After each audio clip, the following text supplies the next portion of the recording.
Hello, I'd like to show you what oil paints I've been using. I've been using a limited palette because I've only used 6 paints, and here they are, Burnt Umber, Ultramarine Blue, Scarlet Lake, Yellow Ochre Deep, Yellow Lake and White Titanium. And with these colours I can make the most amazing range of colours when I mix them up. So in the last 2 videos I just used Burnt Umber, the Titanium White and just a little bit of the Ultramarine Blue to create the underpainting. And now you're going to see me use the rest of the colours as I finish the still life I'm doing. I've also used these 6 colours for other still lifes, for landscapes and also for portrait painting. They are really very versatile. They're also good quality, handmade, solvent-free paints by Michael Harding. And I find I don't need to use anything else. I don't need to add mediums.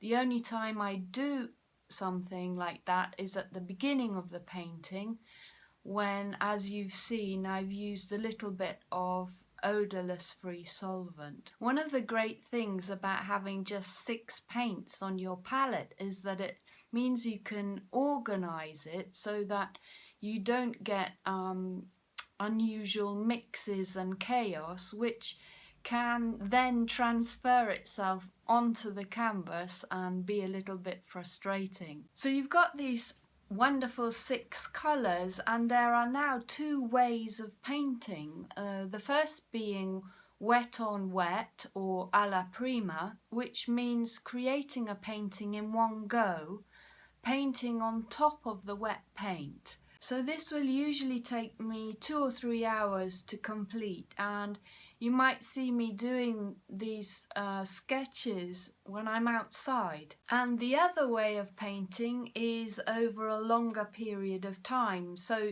like the still life I'm doing at the moment, and it took me a total of 20 hours doing 2 or 3 hours a day for 6 days. Painting in layers, day after day, well, sometimes it can take me months to finish a painting, is a much deeper process than painting wet on wet.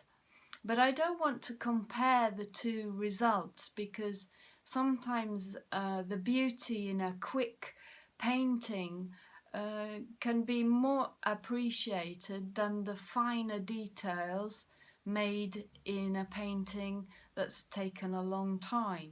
The outcome of the painting is not what I want to concentrate on. I'm more interested in you as a painter or as an observer. How much do you want to expand your knowledge and then really understand what your oil paints can do and what your eyes can see? Let's take a look at what these 6 wonderful paints allow me to do. On my palette I've been mixing up the brown, blue, a little bit of yellow ochre to create a grey background colour, which is actually quite cool. And then I've mixed the red for the coffee cup, and as always I have 3 colours, a dark, a mid and a light colour. The mid-tone is the pure Scarlet Lake, the dark has got brown and blue in it, and the light pink is just red and white, and it is in fact a little bit too cool, and I will later be adding a warmer yellow to it. So on goes the background colour.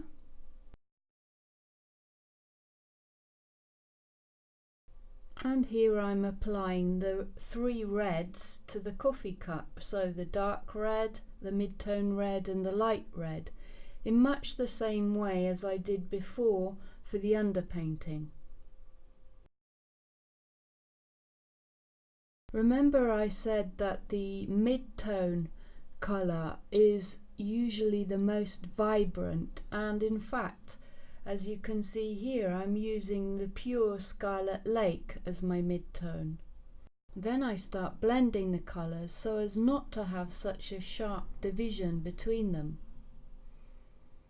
I'm also still measuring things, and as you can see here, I've added a bit to the coffee cup because I think it's a little bit too short. So here's a great example of how oil paints allow you to adjust and change your painting as you work.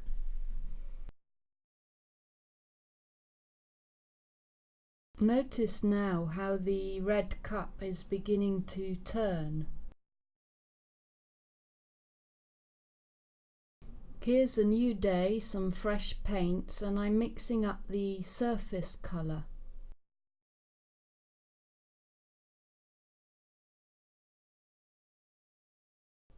Sometimes the negative spaces between the objects, the foreground and the background, can get a bit neglected because there's a tendency to concentrate on the objects. But if you don't work on everything, you can lose the overall harmony of the painting. So moving over to the coffee maker, I'm going to do more or less the same thing as I did for the coffee cup. Only this time I'm going to be adding some more mid-tone colours. I've got some cooler metallic greys, and I can use the warmer surface colour as well. Some parts of the coffee maker are warmer colours because it reflects the surface, or there's reflections from the coffee cup.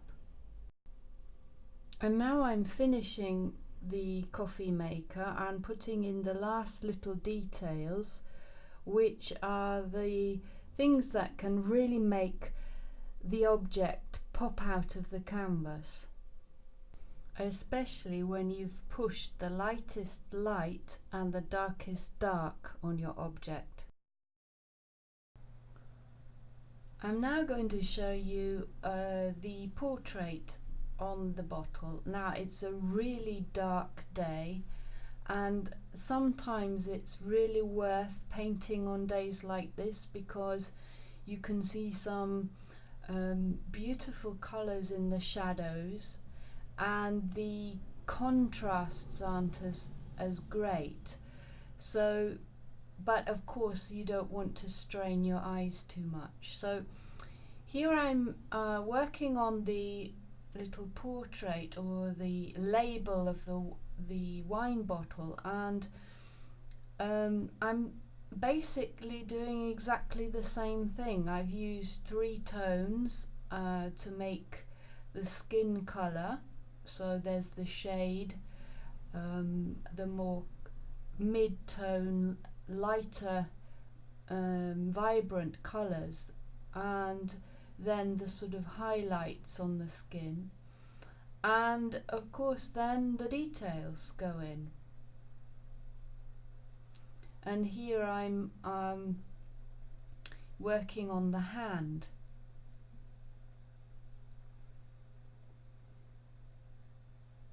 So the process is repeating itself over and over again, the same method, the same formula to do everything from the biggest object to the tiniest detail.